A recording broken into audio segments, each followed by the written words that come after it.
사랑하는 미랄교회 성도 여러분, 오늘도 하나님의 말씀을 읽고 묵상하며 기도함으로 우리가 마주하는 삶의 자리에서 하나님의 말씀으로 힘을 얻고 은혜를 누리시는 복된 하루 되시기를 소망합니다. 오늘 우리에게 허락하신 하나님의 말씀은 요한계시록 13장 11절에서부터 18절까지의 말씀입니다. 다 같이 살아계신 하나님의 말씀을 읽겠습니다. 나는 또 땅에서 다른 짐승 하나가 올라오는 것을 보았습니다. 그것은 어린 양처럼 뿔이 둘 있고 용처럼 말을 하였습니다. 이 짐승은 첫째 짐승이 가진 모든 권세를 그 첫째 짐승을 대신하여 행사하였습니다. 이 짐승은 땅과 땅 위에 사는 모든 사람들로 하여금 치명상에서 나음을 받은 그 첫째 짐승에게 절하게 하였습니다. 또 그 짐승은 큰 기적들을 행하였는데 사람들이 보는 앞에서 하늘에서 불이 땅에 내려오게도 하였습니다. 그리고 그 첫째 짐승을 대신해서 행하도록 허락받은 그 기적들을 믿기로 해서 땅 위에 사는 사람들을 미혹하였습니다. 땅 위에 사는 사람들에게 칼에 맞아서 상처를 입고서도 살아난 그 짐승을 위하여 우상을 만들라고 말하였습니다. 그리고 둘째 짐승이 능력을 받아서 첫째 짐승의 우상에게 생기를 넣어주고 그 짐승의 우상으로 하여금 말을 하게도 하고 또 우상에게 경배하지 않는 사람은 모두 죽임을 당하게도 하였습니다. 또 작은 자나 큰 자나 부자나 가난한 자나 자유인이나 종이나 할 것 없이 다 그들의 오른손이나 이마에 표를 받게 하였습니다.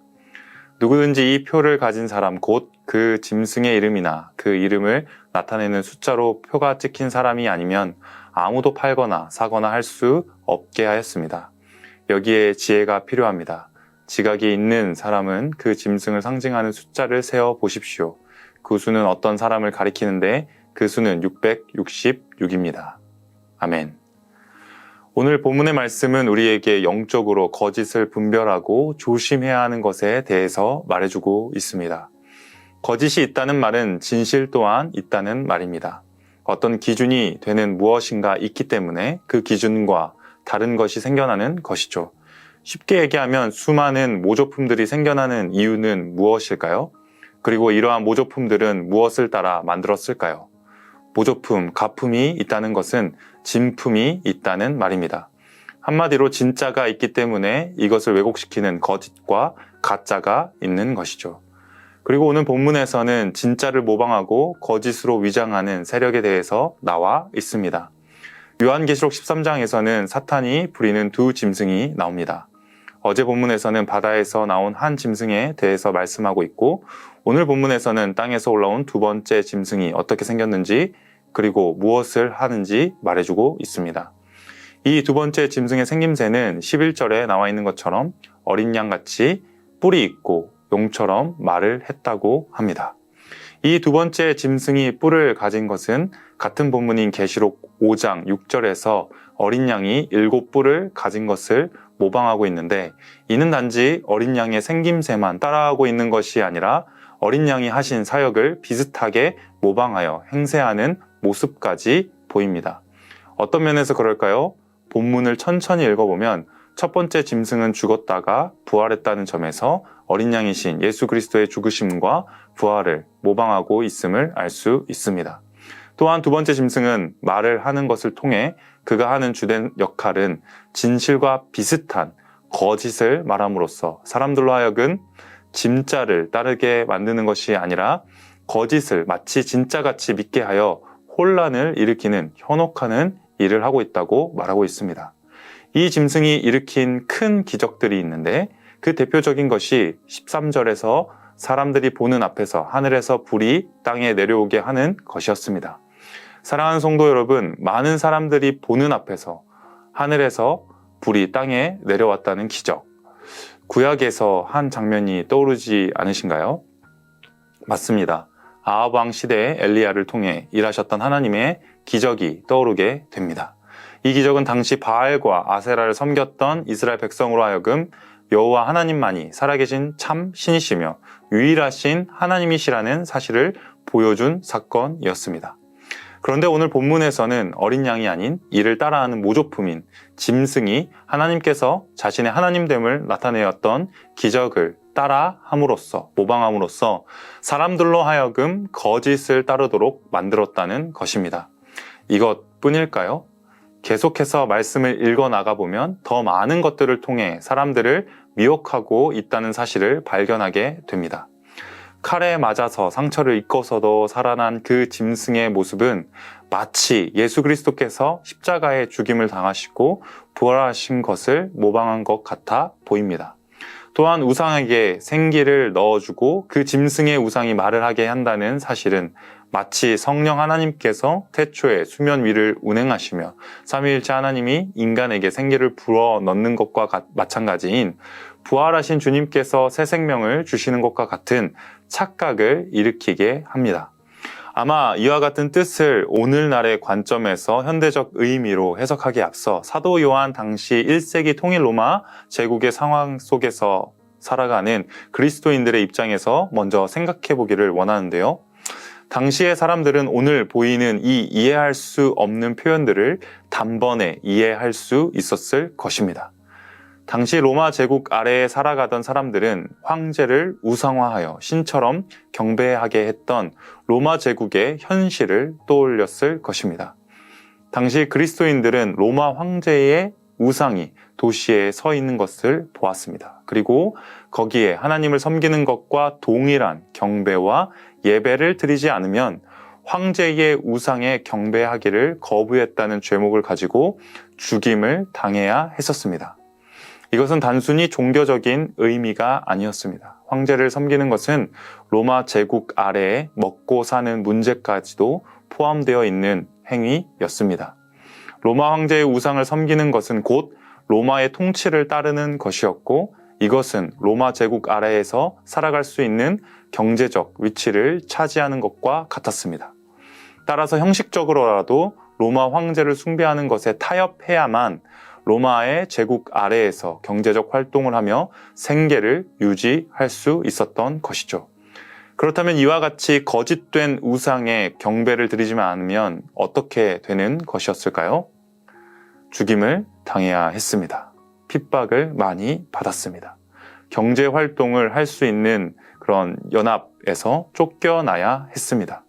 그러니 이것을 따르는 것을 조장하는 미혹의 말을 하는 당시 종교 지도자들이 얼마나 합리적인 말들을 많이 했을까요? 합리적인 말, 오늘날에 있어서 합리적인 것은 어디서나 통용되는 정의입니다. 합리적인 것이야말로 21세기를 살아가는 지식인과 같고 시민의식이 높은 사람들을 지칭하는 것으로 선진국에 사는 사람들이 된 것처럼 느끼게 합니다. 하지만 합리적인 것이 하나님의 말씀을 판단할 수 있을까요? 죄인이 생각하는 합리적인 판단이 선악을 구분하여 하나님의 말씀이 옳다고 하는 말에 언제나 하나님의 말씀이 옳다고 선하시다고 판단을 내려줄까요? 1세기 당시에도 그렇지 않았다면 21세기인 오늘날에도 그렇지 않을 것입니다. 오히려 1세기는 믿음의 영역이 오늘날보다 더 명확했을 수 있습니다. 왜냐하면 세상을 살아가기에 첫 관문이 황제가 아닌 예수 그리스도를 주님이라 고백할 수 있느냐가 생과 사를 갈랐기 때문입니다. 예수님을 믿는다고 하면 목숨을 빼앗기던 때가 바로 1세기 초대교회 당시였습니다. 하지만 합리적으로 목숨을 잃는 것은 손해라고 얘기하고 좀 더 오래 살아야 하나님도 잘 섬기고 남는 자들이 있어야 믿음의 유산도 물려준다는 이야기는 합리적인 이야기가 그와 같은 합리적인 이야기가 어느덧 믿는 자들에게 스며들어와 세상을 살아가는 방식과 하나님을 믿는 신앙의 방식의 경계를 모호하게 만들어 버렸다면 이것은 어느덧 신앙적으로 세속화가 된 것임이 분명합니다. 오늘날에도 그렇습니다. 신앙적 세속화는 다른 것이 아닙니다.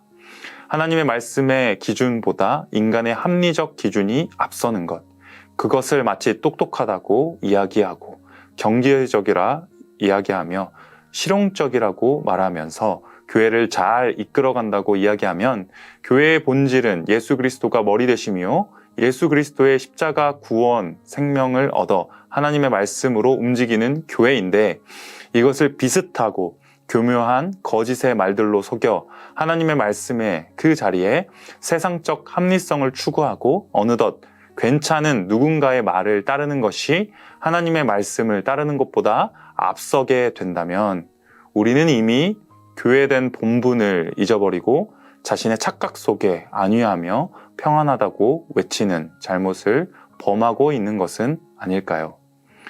그렇다면 이것은 창세기 3장 5절의 말씀처럼 인류의 조상 아담이 하나님 앞에서 범죄하여 하나님과 같이 되고자 했던 그 원죄를 어김없이 자신이 판단한 것이 옳고 자신에게 좋은 것이 좋고 자신의 시선에 좋지 않은 것은 안 좋은 게 되었다면 이것은 교회의 본질인 예수 그리스도의 머리 되심과 그 십자가 생명으로 사는 것을 치워버리고 비슷한 우상이 자신이 되어 자신에게 편하고 익숙한 것을 믿음이 좋은 것으로 옳은 것으로 바꾸어 버리는 자기 우상화에 빠진 그리스도인의 모습이 아닐까요? 오늘 본문은 마치 그와 같은 착각 속에 빠져 살아가는 것이 사탄의 교묘한 전략이라는 사실을 만들어지고 꾸며낸 거짓이라는 사실을 오늘날 성도인 우리에게 폭로하고 있는 것 같습니다.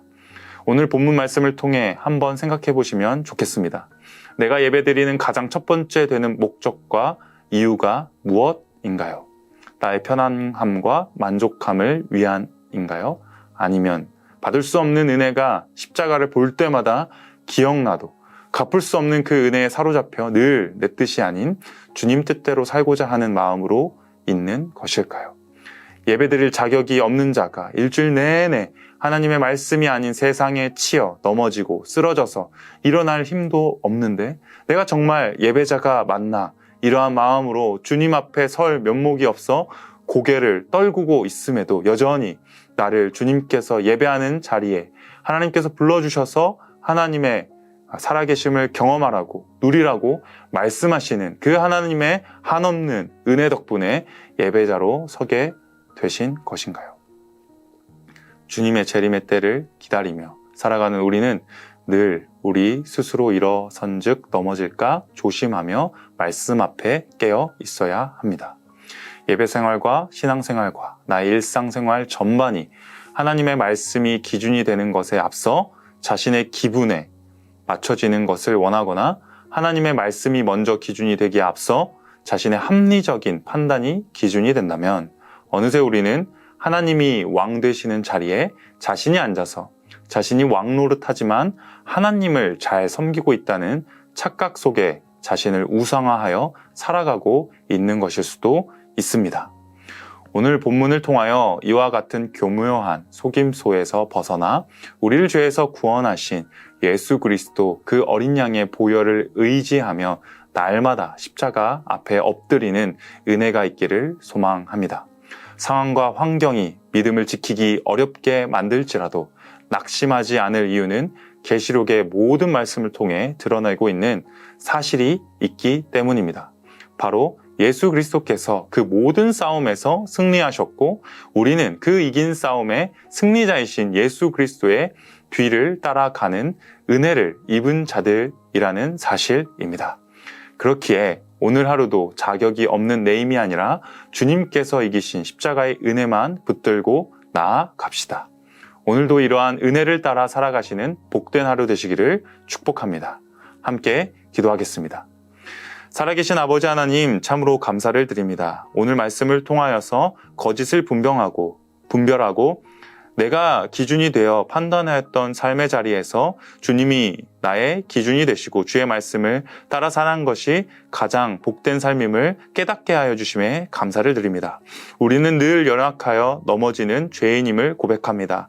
언제나 십자가의 앞에 주님의 보혈을 구하며 나아가오니 우리를 깨끗게 하여 주시고 다른 것이 아니라 살아계신 하나님의 말씀을 기준으로 삼고 그 말씀에 순종하며 살아가는 것이 세상 가운데 가장 큰 복임을 누리게 하여 주시옵소서. 험악한 세상을 살아갈 때 우리 성도님들의 삶에 많은 어려움과 문제들이 있습니다. 그 앞에 홀로 서 있게 마시고 항상 성령 하나님께서 동행하여 주시고 보호하여 주셔서 그 험악한 삶 가운데 주님의 생명을 누리는 우리 귀한 성도님들이 다 될 수 있도록 언제나 붙들어 주시고 함께하여 주시옵소서. 오늘 살아갈 힘도 주님께서 공급하여 주실 것을 믿사오며 감사를 드립니다. 이 모든 말씀 우리를 죄에서 구원하여 주신 예수님의 이름으로 기도드립니다. 아멘.